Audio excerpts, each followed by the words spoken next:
This is the poetry reading and roundtable edition of People and Their Poems, hosted by Sandy Lee Carlson. Our featured poets today are Marianne Abdo and Isabel Van Merlin.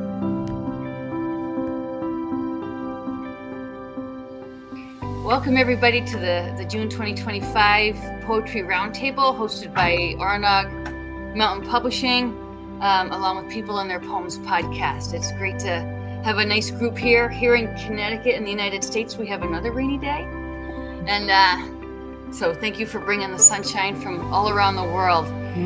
We have the good fortune today of having Marianne Abdo here to be our featured poet. So we'll get started with Marianne, hear some poems, respond, and then we'll go around the group. I think it might be best if we're all mute while we're listening, though, just in case anything extraneous goes on in our homes, like my barking dogs, for example. And Floyd is joining us for today's meeting. He's not a poet, but he has an ear for it. Well, Sandy, thank you for having me. I appreciate it. And I wrote this poem last year. It's in honor of D-Day, which was just yesterday. So Normandy. I left Akron, Ohio, a very naive 19-year-old, in a military plane for the first time, not knowing my fate of a soldier's life. You see, I signed up to defend freedom, huddling in on this frigate in a country far from Ohio. My newfound friends are silent, knowing this could be their last day on Earth. I hear my mom's words, "Be safe, my son, and we will miss you." And I will be thinking about you at the June picnic. Gunshots and missiles over my head. Some of my comrades are dead.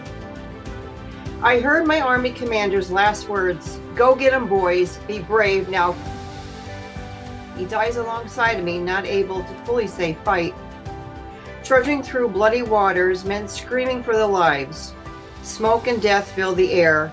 Returning to Akron, a broken man. Married my childhood sweetheart and raised a family.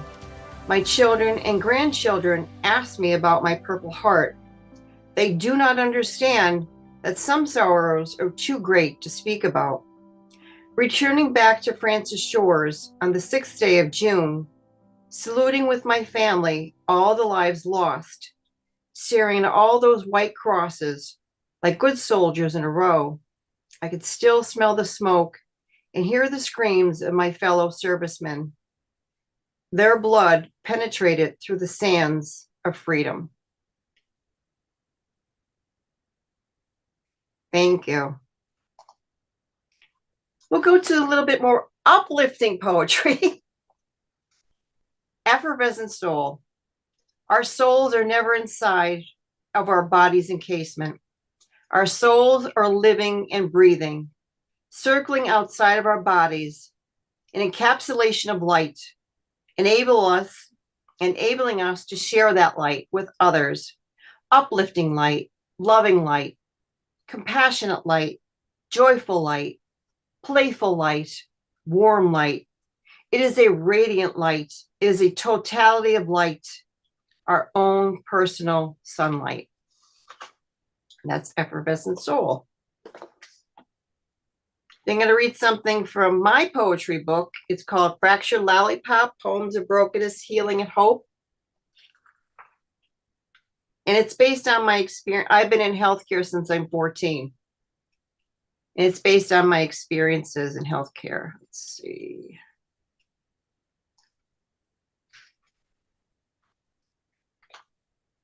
Bear with me. We dream about journeys throughout our lives. Some journeys are planned with months of preparation, time, money, and the perfect destination, soaking up all what this world has to offer. White sandy beaches, mountains of no return, lush green forests, deserts painted against the sky, cliffs of white chalk. The journeys we make are those of expectations, but unplanned journeys are the heart's true desire. to trek upon this world without needing a dime, finding new places in unexpected realms, near our own backyard, meditating by the river, walking amongst the butterfly parade, sitting high atop of the world, watching trees form intricate branch lace patterns. Deer gracefully walking with their fawns. We have a choice, either just take a rushed pace or just letting the journey unburden us in a dimension where time is non-existent. How many do you want me to read? Thank you. Let's find something else. Yeah, I think one more would be great, Marianne. Thank you. Okay, no problem.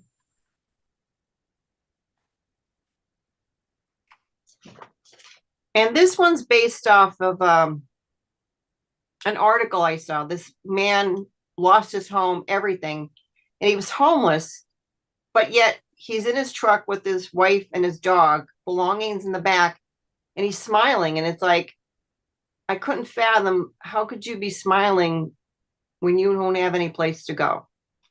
So retirement is not so golden.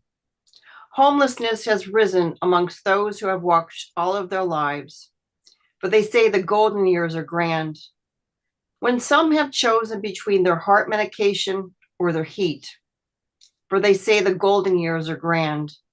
When some have no choice but to sell all of their priceless family artifacts just to survive, for they say the golden years are grand. When they are forced to move from the place they called home, only to live in cars and trucks with their bulldog in front of their seat, hoping to find another permanent shelter. For they say the golden years are grand.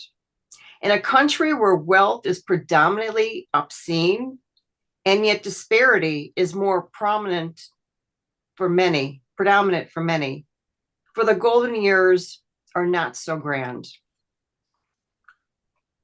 Thank you.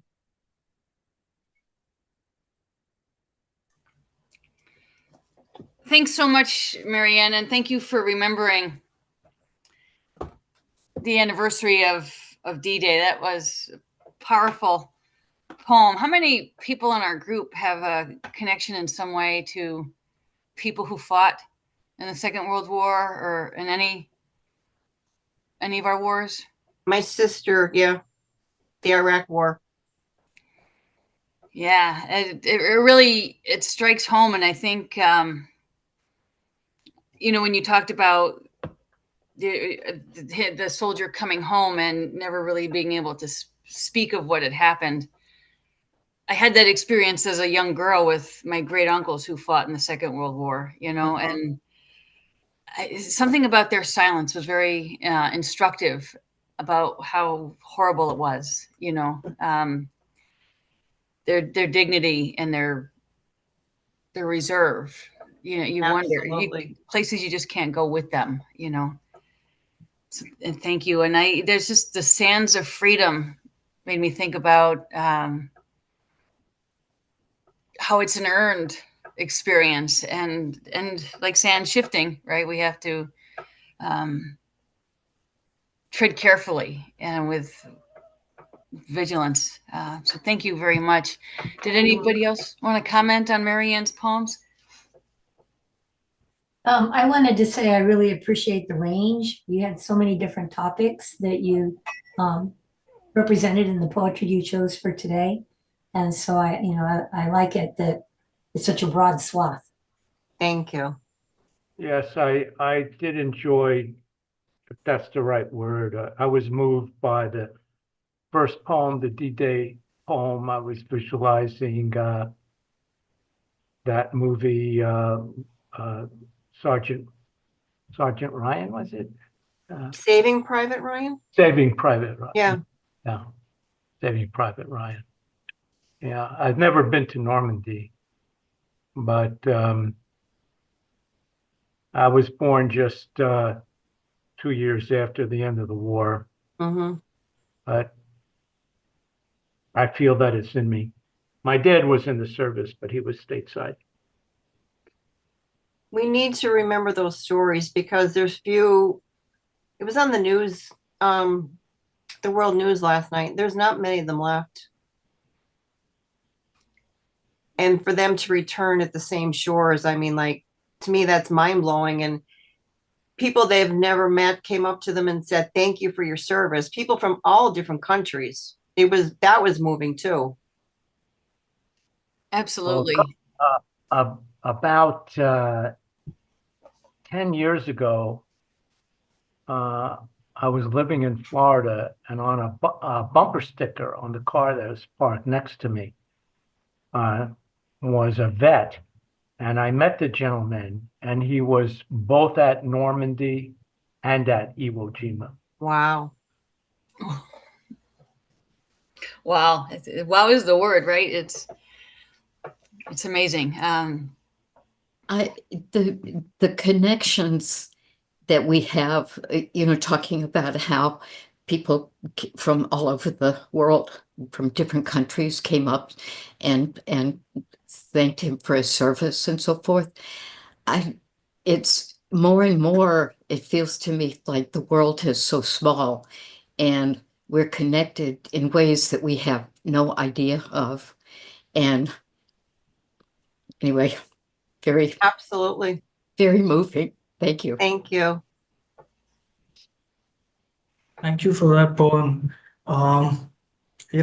We poets have a recurrent motive, a connecting thread in all our works. Prior to joining this session, I was almost halfway through watching Ellen Klimoff's Wait and See, Come and See, the 1985 film, which is considered the ultimate anti-war statement. And ma'am, your first poem, doubly resonated with me, not just because it was an individual and collective perspective, but that cinematic, image also kind of got integrated with your words. So thank you so much. It makes me believe that there are so many divisions that we try to enforce upon each other, but ultimately we've all been touched by war, by some kind of, betrayal by our governments, by our immediate societies. And it is always the civilians who have to bear the brunt of it for lifetimes. So thank you, ma'am, for that poem. Oh, thank you. I appreciate that. Thank you for your kind words. Okay. Prithvajit, why don't we move on to you then? And but before we do that, Marianne, where are you calling in from? Scranton, Pennsylvania. Pennsylvania. Okay, I'll go the other side of the world now. Okay. Prithvajit. All right. Excuse me, Sandy, but I thought I was supposed to be a feature with my somebody bad, else. my bad. Thank you. I'm discombobulated, truly and truly. Yeah, no, there's no hiding it today. I'm sorry, Prithvajit. Go ahead, Isabel. I'm sorry, very sorry. Well, go ahead. I mean, this is my first time with your regular meeting, and I don't mean to be rude, but I was just wondering. Not rude at all. We're very informal. We're a group of friends who are poets, and you got to keep me in line every now and again. So go right ahead. Okay. Well, thank you, because it looks like a really good group here, so I'm honored and pleased. I picked this first poem because it's to a friend of mine who used to live in Connecticut. We met each other in California years and years and years ago, and when I was living back east a few years ago, we would get together for holidays and stuff because our one child each was on this coast. To Pam, you knew you were going. Did you know where you were going? Are you there now? I hope you didn't have to take American Airlines. I would have given you a pass if I could. How do we make it this far, which is not far at all, not nearly far enough, with only a few photos saved by? How did we miss the signs, the huge mirrors with our names on them, beings all around us, pointing at us, pinching us, sending flowers, love letters, convincing us of the joy, excitement, satisfaction of this earthly life, its false permanence. How did we get sidetracked by work, sleep, worry, dreams, the weight of the material world? Well, Missy, I'll meet up with you on the other side, wherever that is, pretty soon, whatever that means. And we can plan our next trip, the best trip to the world, your world, I haven't been to yet. You always have room on the sofa for me, Pumpkin Pammy. I miss you so much. Aw. Yeah, thanks. Yeah, yeah. And my maternal grandparents were married in Stamford, Connecticut in 1906. Just, just to show I have a connection with you guys. Okay. Um, this is called the dinner table. I had to be quick if I wanted seconds. If there was anything left for seconds. I was the youngest and the smallest. Mother always set the table with cloth napkins, in napkin rings too. Antique silver ones with names engraved in spidery script. Not our names, but those of spinster aunts, handed down like the candlesticks and the white linen tablecloth. Forks were not lifted until the blessing was said. She was an only child of older parents, now trying to retain some elegance of her youth to stem the incoming tide of genteel poverty. I felt bad for her. She wanted us to be healthy, gave us viettes, big fat tablets of chopped up green, probably alfalfa. I would chew them up, too big to swallow whole, down them with gulps of milk. One night, a joke was told. I had just chewed one up, but before I could swallow, the big mouthful of green milk was spewed all over the table. Oh no, the tablecloth, no longer white, the napkins useless to clean up the mess. The look on her face. I felt bad for her. She had no idea what she was getting into when she got knocked up, had to get married, probably thinking she was finally going to be happy in a place she'd been dreaming of all her life. Surely marriage and children was that place. But then to have 5? How did that happen? I was definitely another one too many, and I felt bad for her. I like cloth napkins and candles at the dinner table. I think we mostly turned out okay. I don't know why my arms aren't longer. Yeah. Thank you. Yeah, being the youngest, much youngest of 5. And here's another funny one about a dinner. The rehearsal dinner. I had 3 older sisters. The youngest of them had 6 sons. Yes, count them, 6.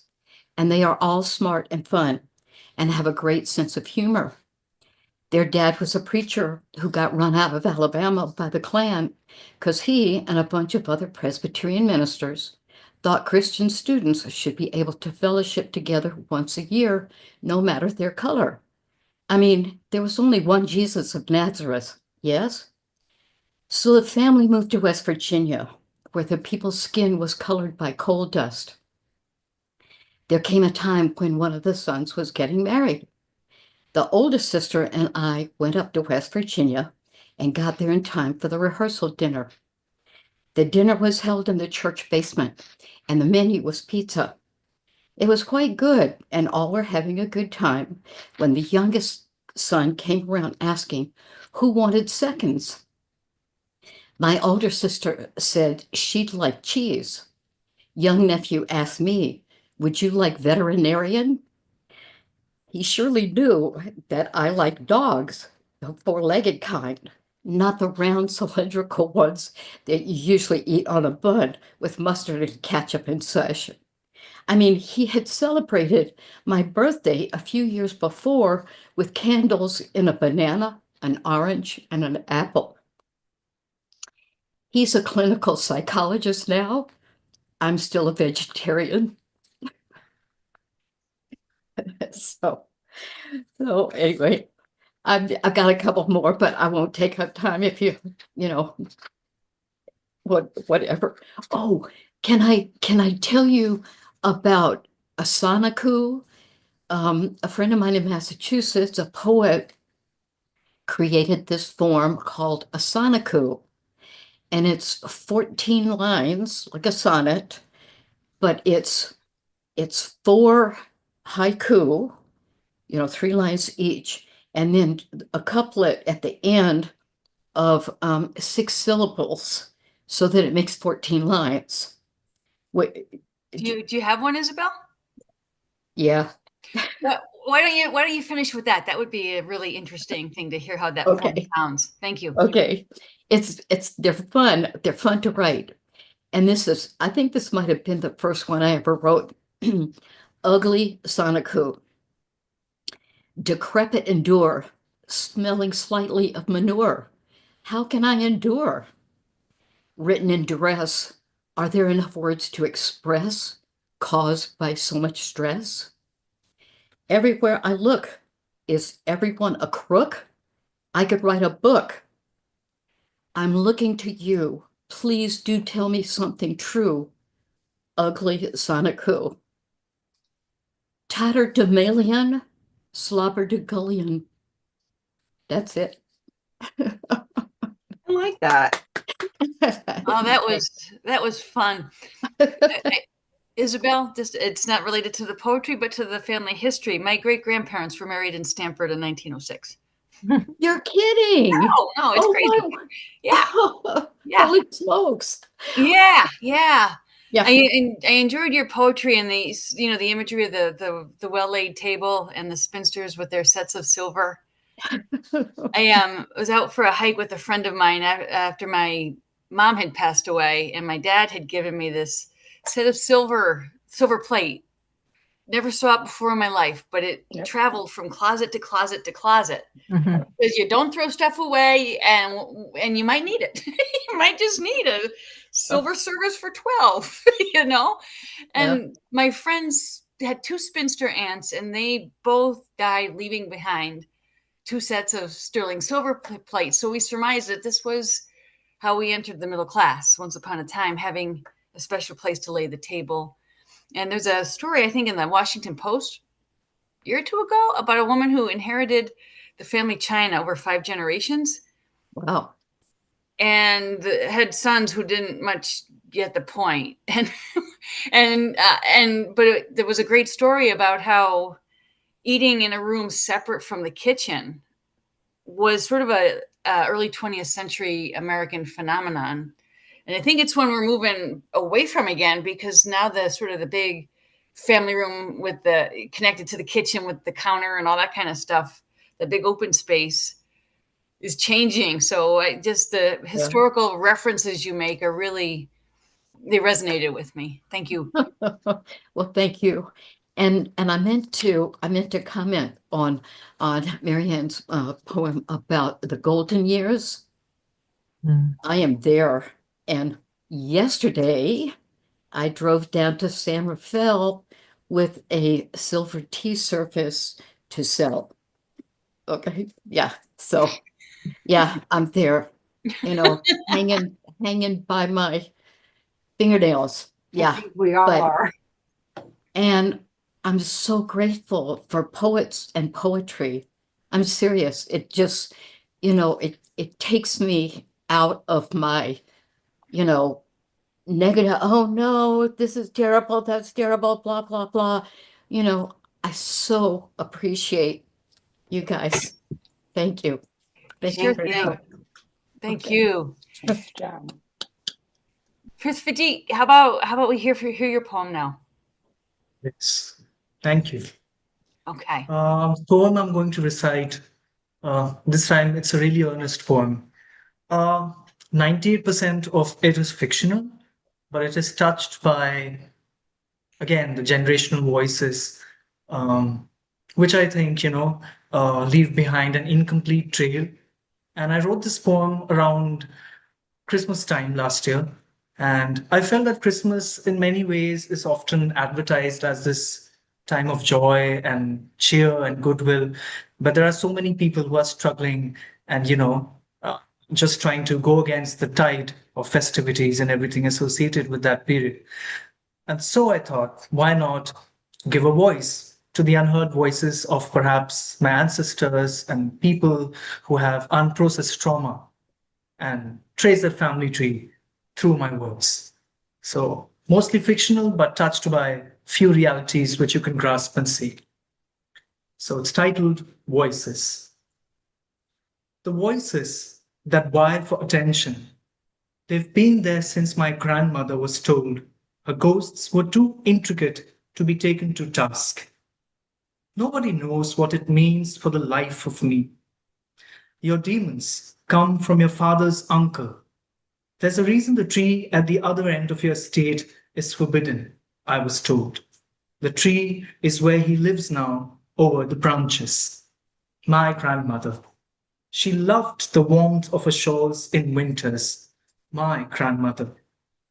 Each day I bury a little bit of her. Each day I'm told that to die at 70 of an incurable malady is how the voices build an early grave. My father's uncle. He loved the coy light of afternoons in January. Like me, he had the peculiar taste for slanted rays falling on his right shoulders, the most delicate part of a man's upper body, meant to lighten a whole day's ego, he used to say. Each day, I go with the flow, but he keeps calling me back to the delicate path of innocence and its torpedoes. Each day, the impertinence of being his kith and kin gives subtle cues to the voices vying for my attention. Now, it is time for heavier socks, gloves, and caps. It is that time of the year again. The last laugh has already escaped. The corn and bread, the husks and cornfields, all eaten and then distended over marginal years.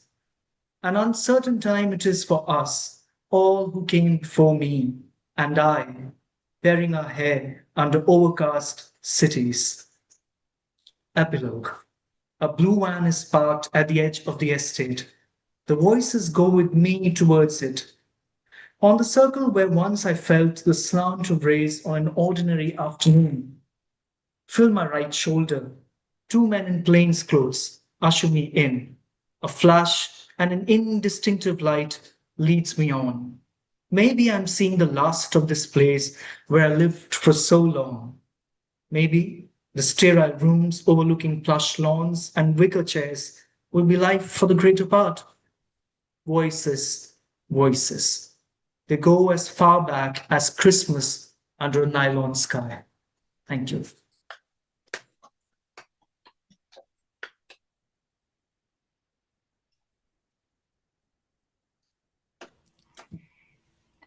I see people are leaving reactions and comments. Did anybody want to just unmute and say something to Chris Vijit about his poem? There were lots of things I loved in the poem. She loved the warmth of a shawl over her shoulders. And the next line, I didn't write it down, but the next line about your grandmother, just absolutely beautiful. The whole thing was really lovely. Thank you. Thank you. I'm so the part about the light on the right shoulder is so I'm very curious about that. I've never heard that or anything, but it really stuck. Thank you. It's a personal quirk of mine. I always feel that because I'm a compulsive walker, I call myself flaneur, as the French term goes. And I always find that the right side of your shoulders is where the light falls and it kind of impacts your whole body posture and movement. And I just thought about how my ancestors, or those who I've not known as well, were not there when I touched the earthly realm. Whether they had the same habit and it got passed down to me, it was just a recollection, sort of a subconscious recollection that materialized in those words. Again, I feel that it was some divine power that was guiding me to write this one. Yeah. So mostly fictional, but I felt those voices behind me and with me. Yeah, I That's- want to chime in and say that's not easy. I have tried and not succeeded, so I'm really admiring. It just seemed to flow so effortlessly, and each piece was so vivid. You could really see the pieces and hear the people and hear the voices. Thank you. Yeah. Thank you so very much. Done. Well done. Thank you. And I think also the voices that whine for your attention, just this idea that's been with me for a long time as well, that we don't walk alone, that the spirit realm is as much a part of this world as the tables and chairs that we use, as much as we are. And Yes.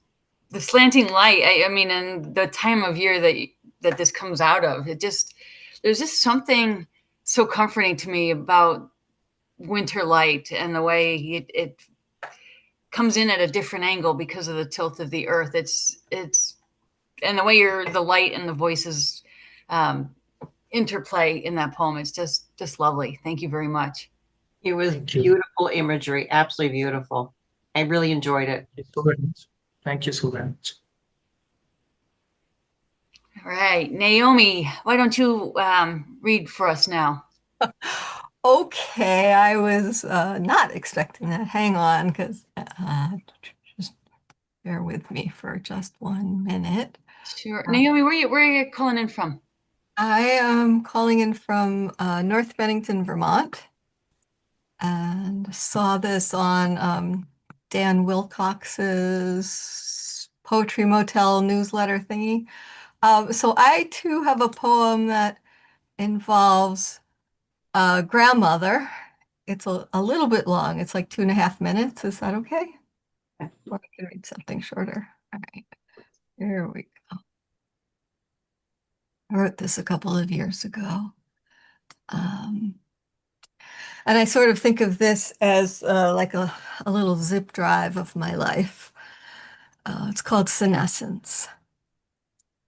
Grandma, how old are you? She stops, faces me, states, I am 55 years old. I am 5, astonished by such a number. That's old, I exclaim, my eyes wide.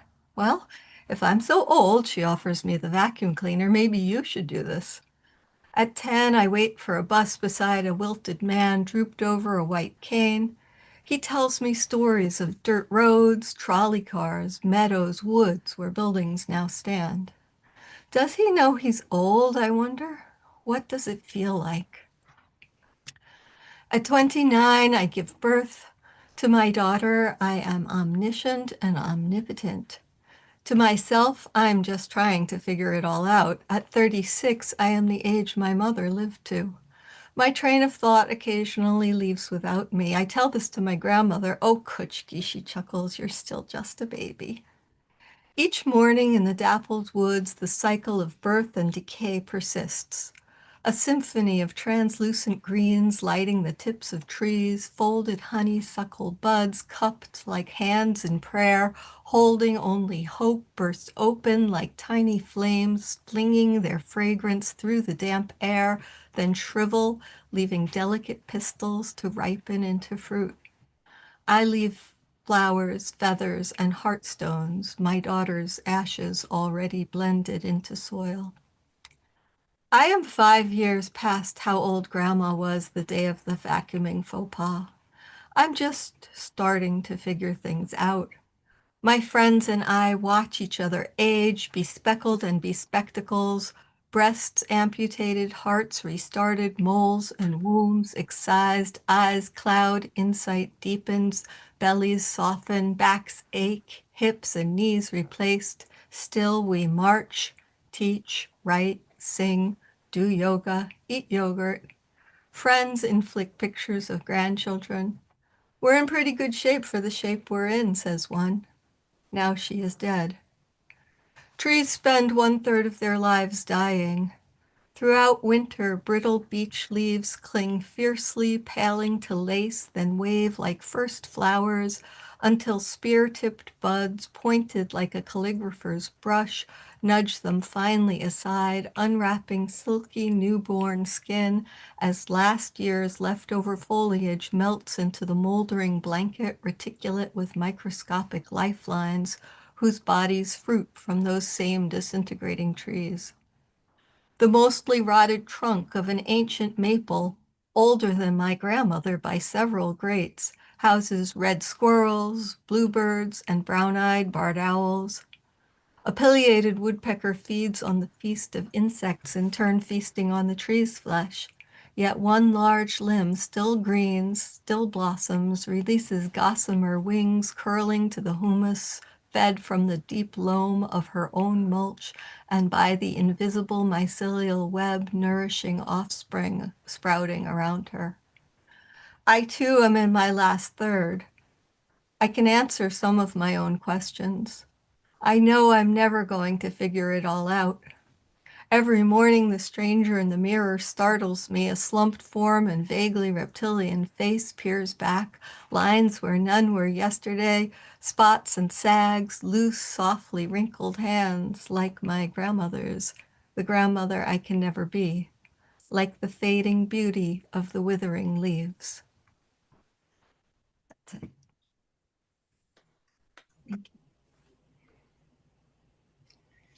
Would anybody like to comment? Please just feel free to unmute. Yeah, I mean, that was a terrific poem. Wow. Wow. And I love the way that it moved through life and death and life and death. And of course, that's the reality of our lives. And I also loved your attention to detail as you brought in nature and wove in so many fine details, including scientific ones, but it works. Yeah, it's really great. Nice to hear. Yeah, I tried to get a flow back and forth. You succeeded. I loved how you integrated the human journey with nature's journey. Even though we're changing and evolving, but I love, like, in the end, there was that hope, that one little branch that had hope. And I love how that ended up. It was a marvelous poem. Thank you so much. Yes. That means so much. Thank you. Wonderful, wonderful images and very powerful. Yeah. Wonderful. Thank you. I agree with Ed. My train of thought occasionally leaves without me, just killed me. It was absolutely perfect. And that place where you said, I'm just starting to figure things out. And then later on, you said, I'm never going to figure everything out. That was, to me, just a wonderful wraparound. It's just beautiful, Naomi. Thank you. Well, also, speaking of the train again, I like where your train of thought has stopped in its various places. Very, very good. Oh, I really appreciate that. I'm really glad to find this group.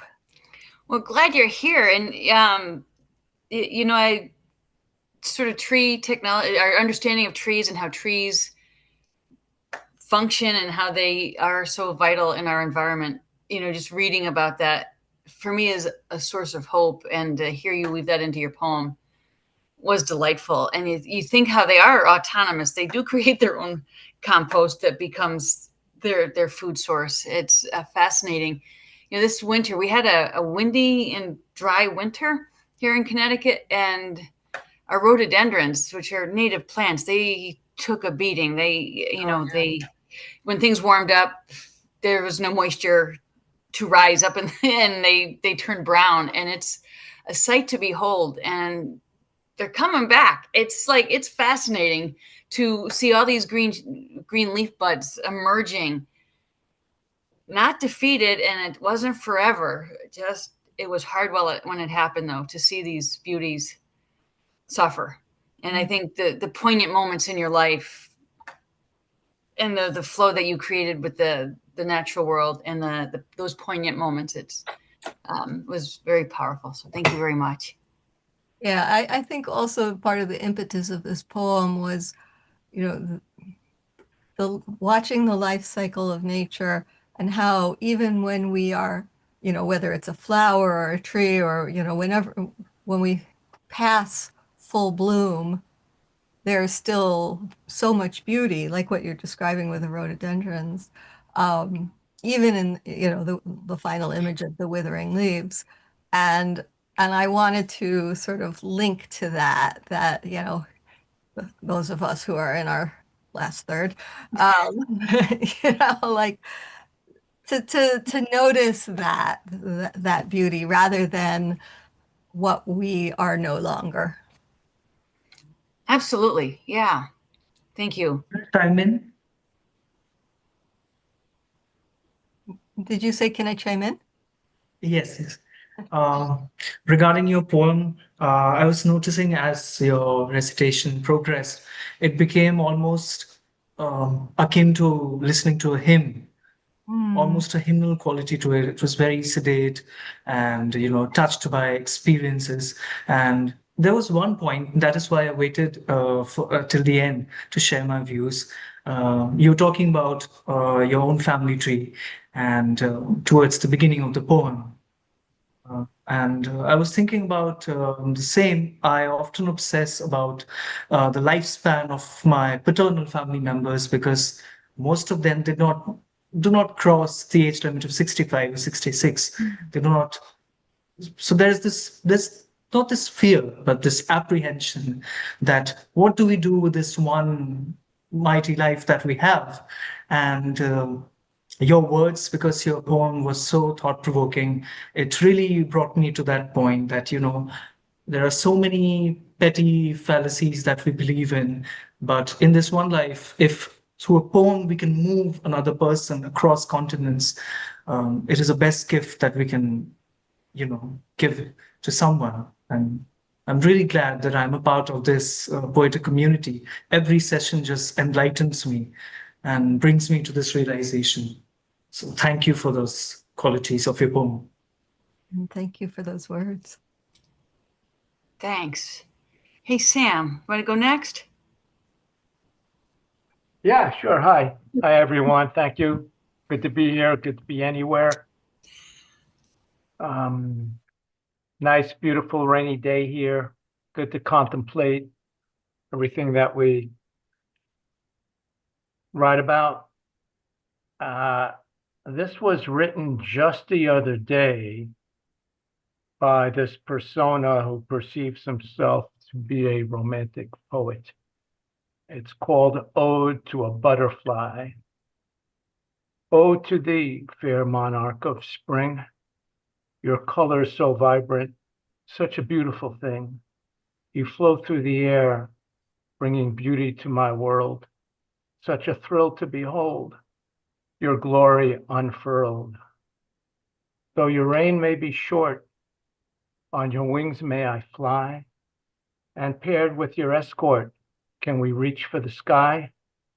You rest on a flower, you make my eyes shine, turning my garden and my world to a shrine.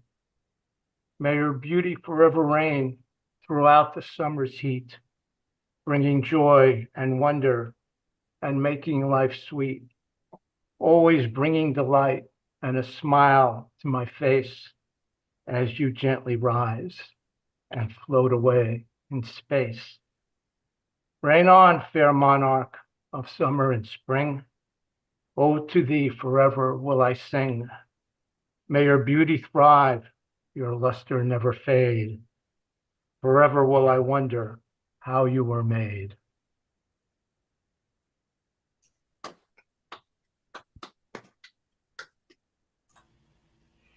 That is a gorgeous, gorgeous poem. As you were reading it, I can picture the butterflies that have been now on our butterfly bush out in my front porch, and they're just beautiful to watch. They really are. What a gorgeous poem. Thanks. Yes, I was visualizing a monarch, floating by as I was sitting on my patio, or imagining one would come soon. Thank you. Where are you located, Sam? I'm located in Connecticut. So I was wondering if you had actually seen any yet. This. Yeah, I think I've seen one or two. Yeah. Yeah. It might be a little, I mean, it's spring, summer, but I think I have seen one or two around. Yes. Thank you. I love the cadence. It floated the same way as the images. I'm really working on my rhythm. You're a master of rhyme too, and there's a subtlety. You know, there's such profound stuff going on in that poem, and the rhyme and the rhythm kind of the creative music that just takes us along on the breeze. And Thank you. Thank yeah, you. thanks, Sam. Thank you very much. I'm going to have to sign off. My daughter is arriving shortly from New York City. So it's been a pleasure to be here with all of you, and all the best. Thank you. Have Hope a you have great some great weekend. family time, Sam. See you you. soon. Good to hear you. All right. Let's see. Sharon, thanks for joining us today. Do you want to go next? Sure. It was my pleasure. Thanks for inviting me. I've loved everything so far. Mary Ann, your first poem, I'm from Akron, Ohio, so it grounded me right away. And Isabel, my parents are both from West Virginia, and we visited down there all the time as a kid. So it was like it was bringing me right back. It was really nice. So thank you. Naomi, it's good to see you. It's been a while. So I'm going to read a poem called 16. 16. Hot molten sugar, sudden, hard, burning my hand. It stuck onto the soft web, the J between my thumb and index finger. Shaking didn't dislodge it. Luckily, the kitchen was full of Girl Scouts. One of them got ice. I had thought making candy would be fun. It wasn't. It hurt. This was a slumber birthday party for me and my friend Jamie, both turning 16. 21 girls in my parents' tiny house. Not much floor space. 2 slept in the bathtub. Jamie was a cheerleader, I a trombone player. It was a motley mix of cool kids, smart kids, jokers, and musicians. Firecrackers outside at midnight. Doug, Ernie, Ned, we later discovered saying hi anonymously. Dad pretended to be mad. Later, during a ghost story, someone rattled the back door. We all screamed. Turned out just my brother coming home. But we all loved a good group scream back then, the drama of it. Jeanette, the majorette, fell down our wonky basement stairs. She was unhurt, but told my mother she was going to sue us. It's amazing no one else ever fell down those steps. My father, entirely self-taught, had poured the cement unevenly. Decades later, at 90, my mother would still carefully go up and down those steps.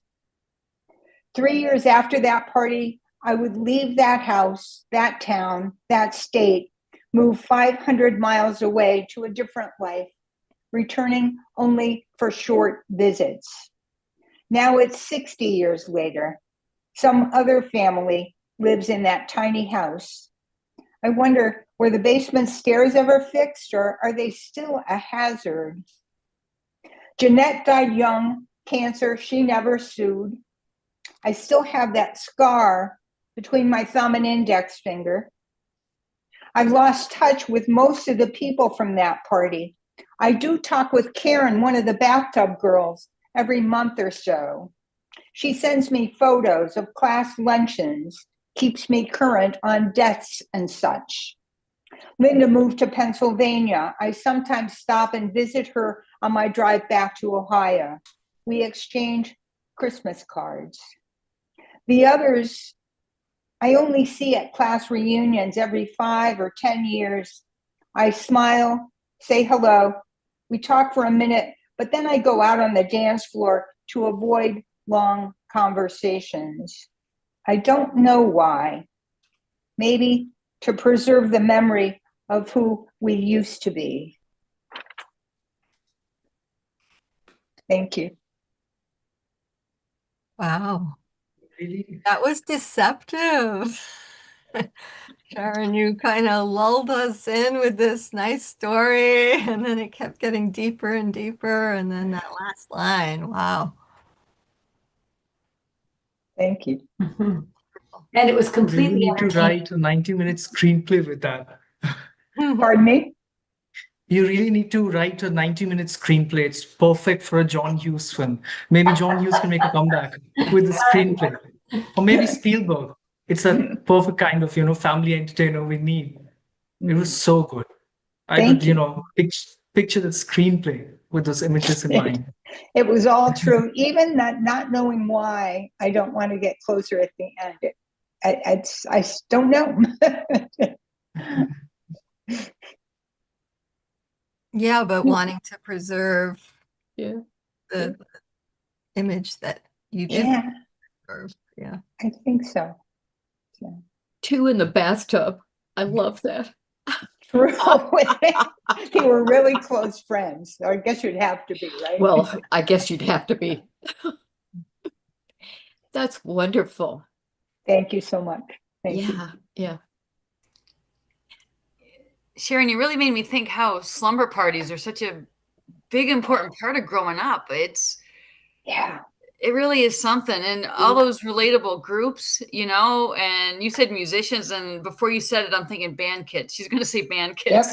Yep. You know? Absolutely. Marching band, man. Yeah. No, thank you very much. That was great. Thanks for the invitation. Great group. I love this forum. Thanks. We love it too, and now everybody who's been a regular knows that I have a hard time reading a calendar.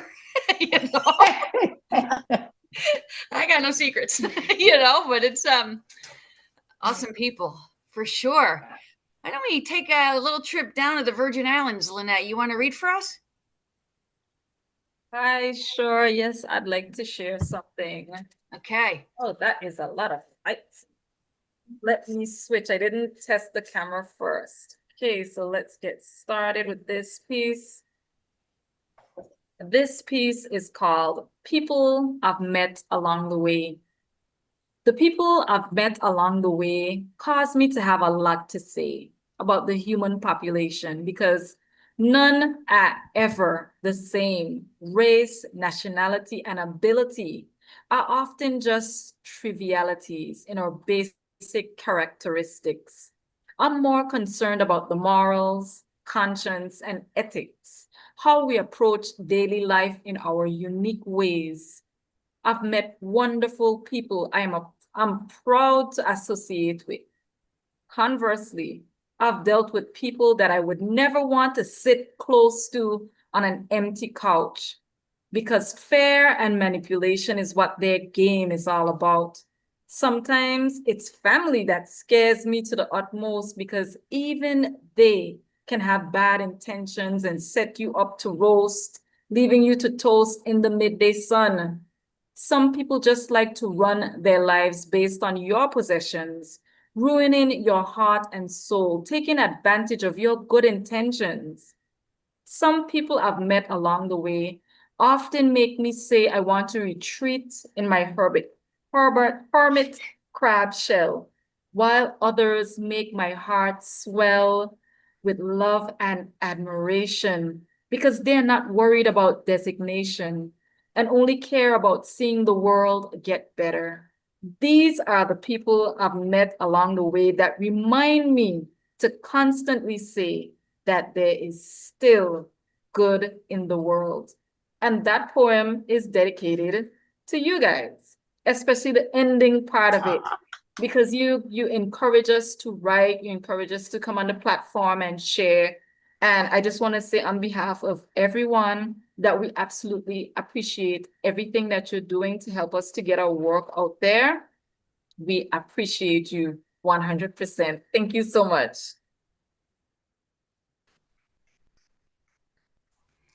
Thank you, Lynette. Here's a small detail. I don't know. I feel like it's funny. Ed uses a mouse, and I'm at his computer, and I'm used to a touch screen, and I have not gotten So every time I go to, takes me a second. Weird delays. Well, thank you very much for that and for that beautiful poem. I'm thinking we got some really great people here, and the energy in your poem, you and the synchronicities that are kind of emerging in this sharing are really interesting to me. And the geographical connections, historical, cultural, the poetic style connections. You and Sam are like the masters of rhyme, and it's just amazing. So, and thank you for that. It is interesting though, isn't that navigating people is the hardest part of the day, and finding the right ones is a very special thing. The ones that restore your soul rather than drain it. All of these poems, everything that's been read has been about family connections, personalities that we live with, and so forth, and traditions and so forth. This is amazing. Wonderful, wonderful. Thank you, Lynette. And please don't tell me what the weather is like in the Virgin Islands, because I'll feel really jealous and bad. Okay, thank you. I think the sunshine of the Virgin Islands is in Lynette's smile. Oh, wholeheartedly. Yes. Because Right. I love the ocean, but Sonoma, I'm about an hour and a quarter away from the Pacific, and I don't get over there often enough. So thank you. Susan, would you like to read now? Yes, thank you. I'm going to stick with the poem I chose, although it doesn't quite fit with what everyone else has been reading. That's all right. And a little more light. It does line up with Sharon a little bit because my poem is also about 16. And this is from a collection that I published in 2010. And as I look back at this, every time I come across this poem, I think of it differently. But now I'm thinking about how awkward it is when you're 16 and there's an adult who's needy in some kind of way. Like it's sort of like all our nerves are on the outside of our skin when we're that young, and we just don't know quite what to do with it. It's called This Power. Still I hear him, more than see him, jingling coins deep in the pocket of a brown polyester suit. My driving instructor. And I stood awkwardly. He smiled helplessly, saying, "Do you want some ice cream?" There I was, 15, in the first bloom of pretty youth. Some men looked, then looked again. This power, this curse, loving and hating attention, trying to find my way into ease of being, never knowing when I would be beneath notice or noticed too much. The first time I kissed a boy, I was 13. Our lips pursed firmly and my knees buckled, landing me on my mother's plush carpet. The boy was too shy to hold me, but his tender eyes stole my breath. 1 year later, another boy stood speechless as I hurried away from him. Then he chased me, pushed me so that I fell to the ground. Without knowing how, I found myself running, clutching my books to my chest. Sometimes I was invisible. I didn't know why. Other girls were more important. Other girls knew how to act. I folded my shame inside gray wings, tucked my head in, and stared at the floor, whispering the magic chant: disappear, disappear. He liked me, my driver's ed teacher. So he jingled change, offering a cool ice cream while I burned a deep rose, knowing I couldn't look into his eyes, share his laugh, tell myself I was like his daughter. Coin for coin, there could be no exchange. I had nothing to give him in return. Thank you.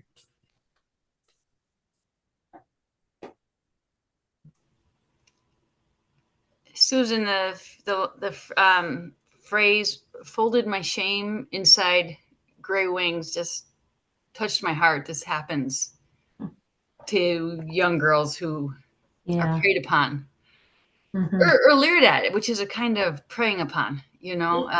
Yes. Yeah. Not having the maturity to know how to cope with it. And my life's work has been teaching high school. And I just loved my students. And I saw this in the young women, the girls, you know, as they matured and learned to navigate the world. And I held that image alongside Sam's image of the monarch butterfly, and we just let things unfold in their own time, you know, and allow balance to establish itself. It doesn't always happen, but thank you for that very sensitive poem. Yeah. And I Welcome. felt your uneasiness about the whole, I just felt your unease with this whole situation. The guy that's supposed to be your driving instructor and possibly wanting more than that. I mean, powerful piece of poetry. Oh, thank you. Yeah. And you capture the contradictions of the messages to young girls and women, the double-edged sword, you know, beautiful, ugly. Well, you didn't use those words, but yeah, the all or nothing kind of thing, and the not understanding it, the confusion, all of that. It is so beautiful and so eloquently presented. Oh, thank you. I appreciate that. Yes. I agree with everything Naomi just said. I felt the same way, that remembering that confusion of who was I and who am I now and what's going on and do I like it or do I hate it? You really got that. Wonderful. Thank you. Ed, did you want to come in here and read? He says no. Okay. Okay. Oh, come on, Ed. Ed, Susan says you have to. And I say he has to as well. Come on, Ed, give us a piece, please.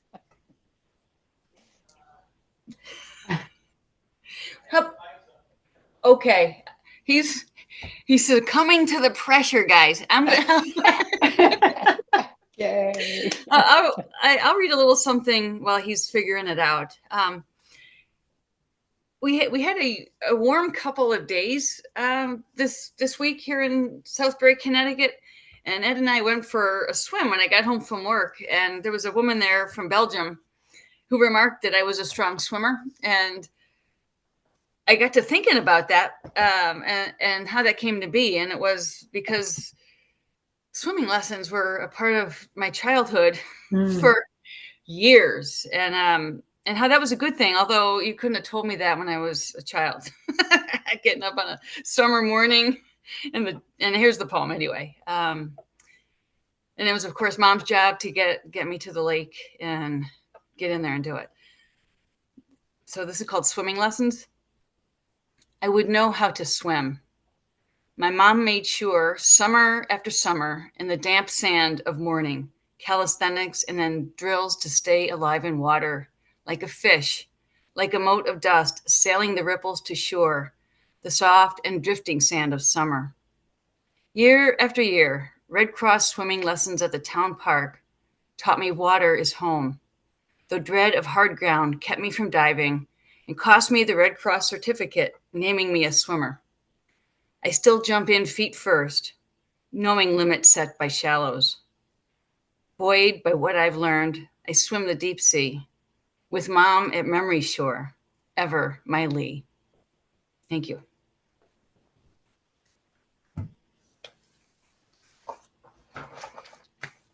Lovely. I still jump in feet first. I love that line. I love the way you ended it. It's really beautiful.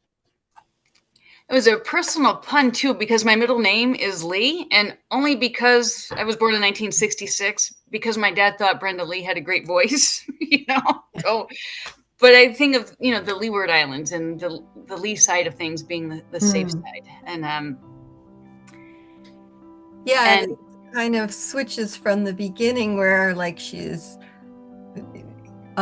there's some resistance and she's insisting and you're going along with it to, she is embracing and supporting and This is called This Morning on My Way to the Woods. I measured each step, walking softly, quietly, to not disturb the moment. I watched a leaf fall, floating gently on the breeze, touching down without a sound.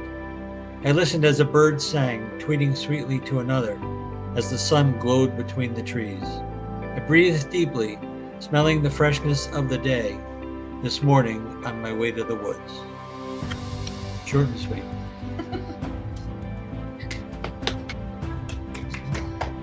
Thank you, Ed. Thank you, Ed. That's great.